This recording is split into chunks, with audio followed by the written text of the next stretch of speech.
Podcast Judicial de la Federación. Bueno, pues continuando ahora con este segundo capítulo,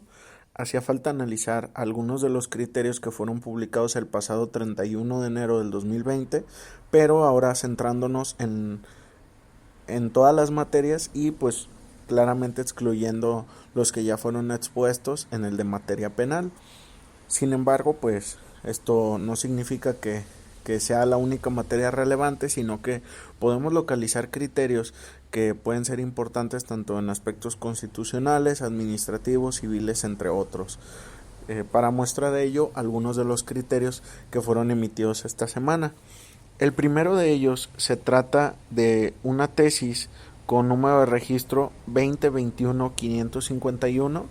es de la primera sala de la Suprema Corte de Justicia de la Nación. Esta sí tiene el carácter de jurisprudencia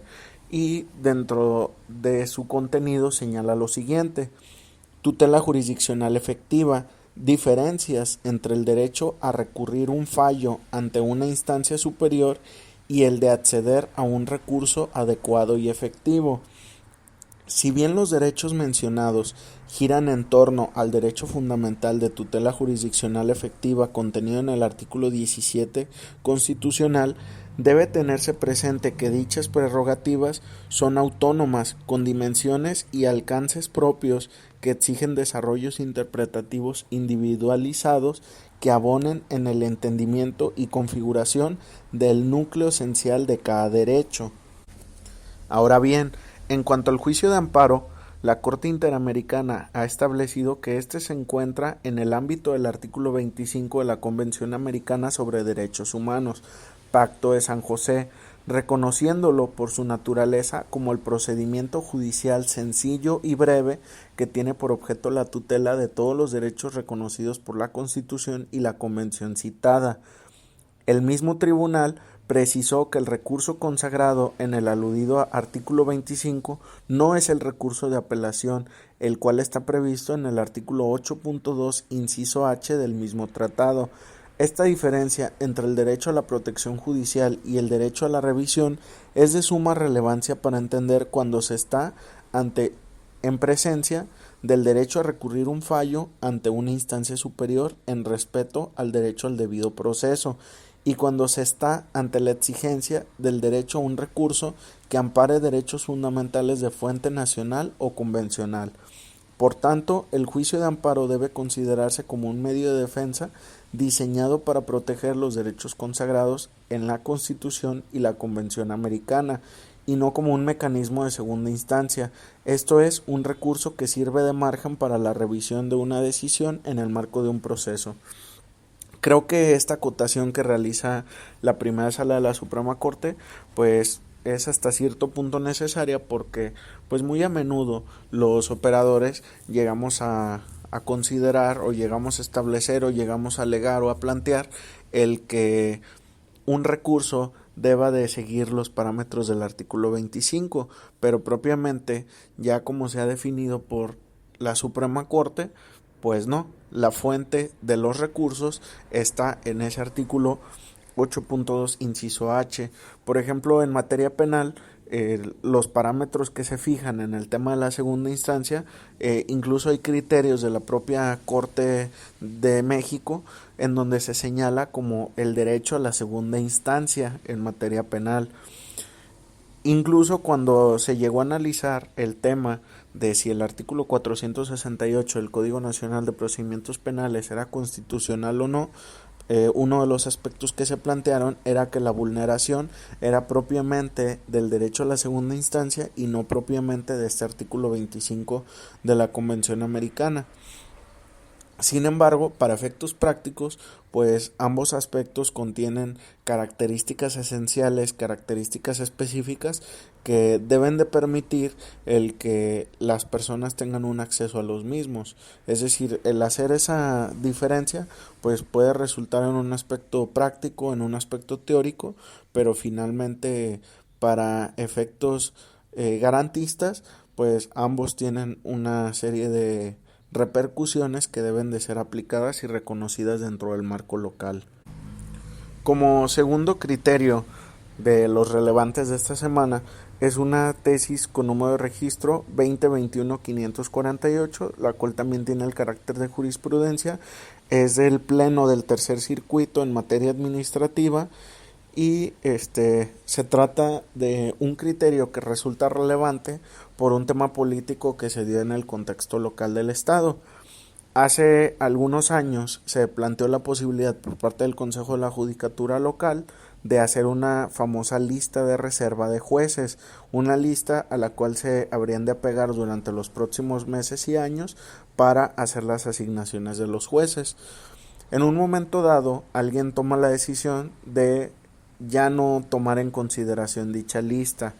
dejarla sin efectos jurídicos. Esto pues obviamente causó cierta molestia por parte de quienes ya se encontraban en la lista y que todavía no habían sido beneficiarios de la misma, y pues claramente si ya había una situación jurídica que podría ser cuestionable como un derecho adquirido o no, pero finalmente si estaba la duda, pues por qué no intentar el medio de control constitucional, y resultó en una serie de amparos. Seguramente este criterio pues obviamente deviene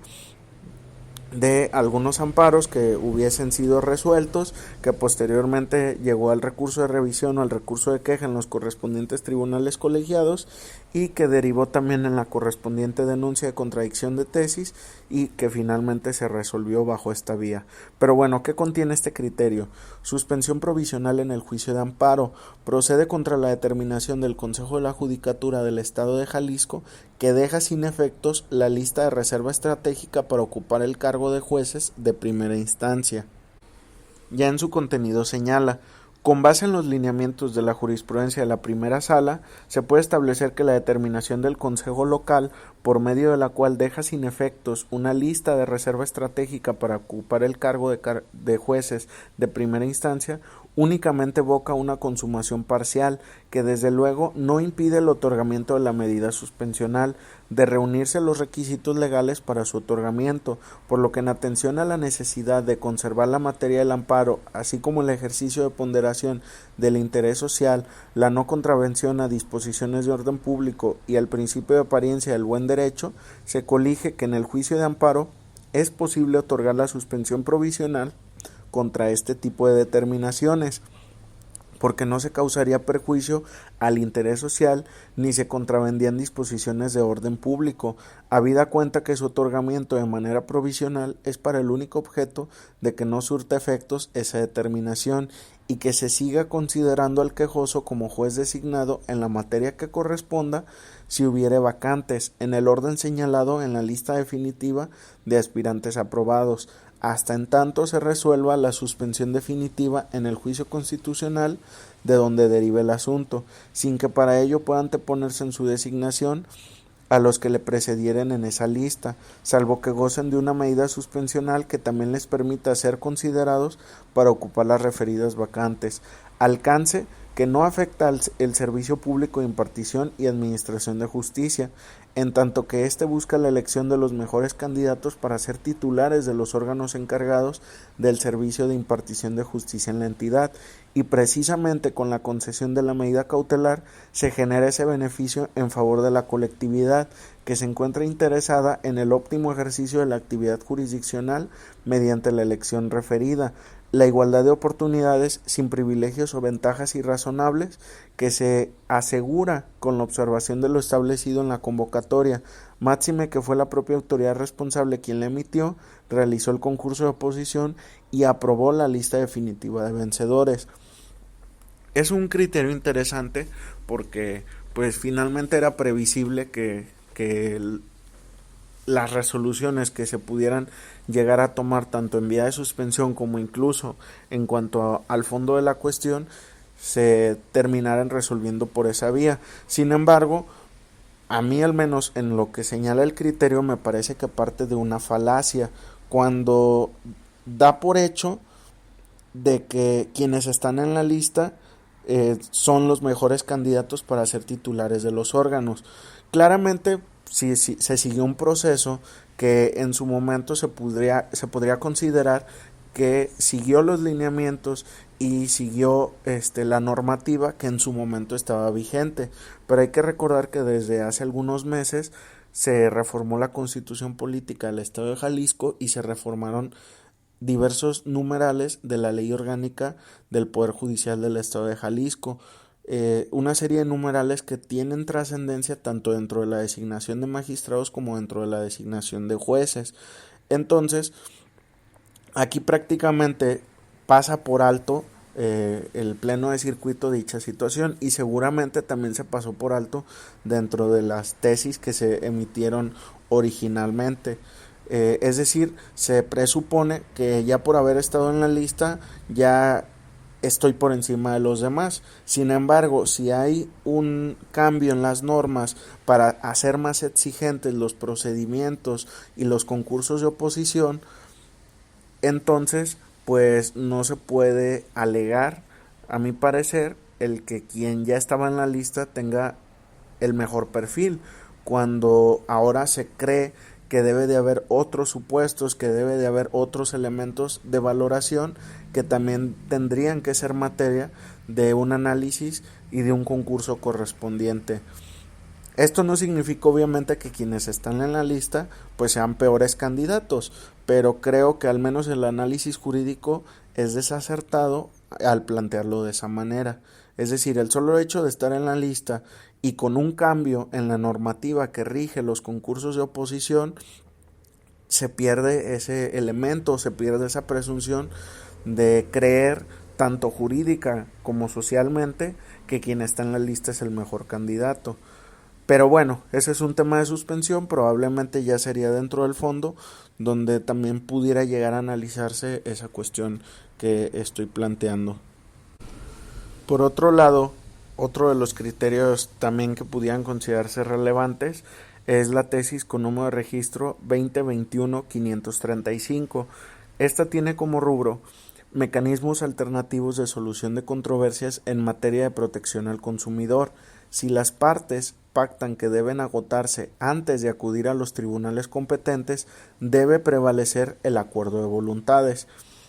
Ya dentro de su contenido, yo lo que destacaría es lo siguiente: las partes pueden acordar en el contrato basal que se someterán a la competencia de la Procuraduría Federal del Consumidor para la solución de los conflictos surgidos del propio contrato, que cuenta con el arbitraje como mecanismo de solución de conflictos, que es un procedimiento heterocompositivo en virtud del cual las partes acuerdan someter a la decisión de un tercero neutral y experto en la materia la solución de una controversia presente o futura. Ello constituye una decisión que debe acatarse, ya que la voluntad de las partes es la suprema ley en los contratos, de modo que ante tal acuerdo de voluntades y considerando que es obligación de los impartidores de justicia promover y hacer extensivo el uso de esos mecanismos, es inconcuso que primero debe acudirse ante dicha procuraduría para efectuar el reclamo, y de no poder solucionarse ante ella, recurrir ante los tribunales competentes. Por tanto, dejar de cumplir lo pactado implicaría limitar a una de las partes el derecho de acudir ante la procuraduría citada como medio alternativo de justicia a iniciar un procedimiento que resulta más ágil y tiene sustento constitucional. Esto es relevante porque también hasta hace algunos meses o años se tenía el criterio de que el obligar a las partes a acudir en primer término a mecanismos alternativos podría considerarse como una negativa del derecho de acceso a la justicia. Sin embargo, pues claramente con la incorporación de los mecanismos en el artículo 17 constitucional en la reforma del 2008, pues sí cambia como ese estándar, y me parece ya un poco más acertada esa nueva visión que se está planteando en algunos criterios. En sintonía con este criterio está otra tesis que es la 2021-534, que tiene como rubro mecanismos alternativos de solución de controversias en materia civil. Si una de las partes no acude a ellos a pesar de haber sido notificada de su iniciación, esto no significa la pérdida del derecho de acudir a la justicia formal. Este también resulta relevante porque pues tampoco podemos llegar al exceso de creer o de establecer que porque una persona muestre cierto desinterés en esta forma de resolver las controversias,